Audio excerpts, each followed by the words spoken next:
So my name is Zach, and I'm really passionate about cars and photography.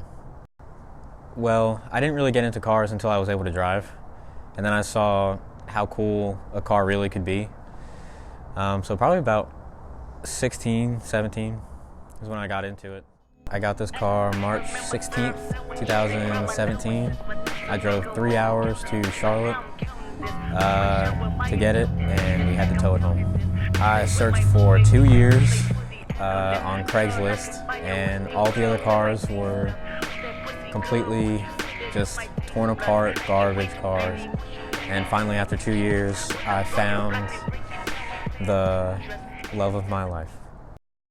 Photography came from, I had a really crappy phone, so whenever I would go to take a picture of something, it would just be like, blah, you know?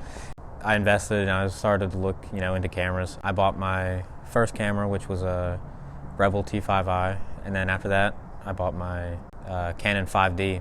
I started looking at what you could do, like how they did it in the old days, and I was like, wow, that's really cool. You don't see that too often, and so I got into film because I found my mom's old film camera in my attic. So the backstory to the film camera that I found is that my mom used to go to the Art Institute of Philadelphia, and she had a photography class, and that's the camera that she bought. And then so many years later, I was just going through the attic and I found the camera.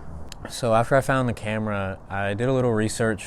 I knew a little bit about film beforehand, but I went to like CVS and got really overpriced 400 film, like $15. I was really excited to use it, and I just started shooting.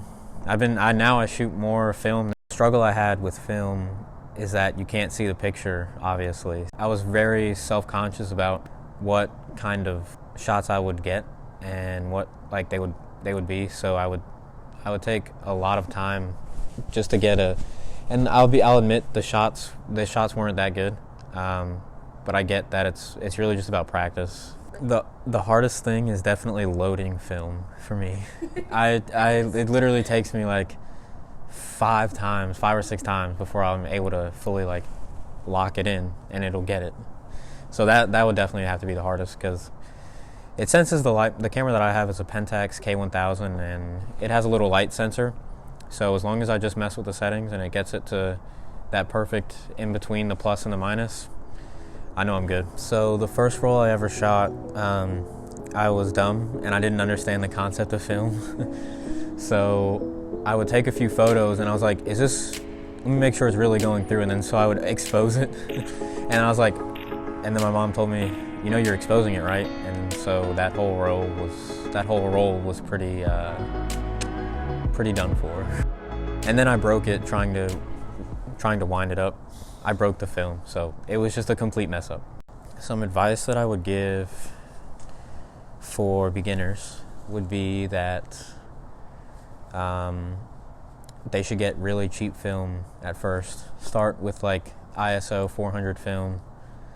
It's not too expensive.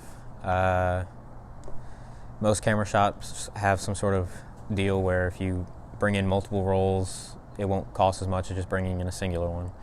And don't get your photos developed at Walmart for sure, because I've done that, and I spent $20 when it was only 2 rolls, so $10 per roll, which that's pretty expensive. And then the photos were kind of garbage. They weren't developed properly. So okay, cut.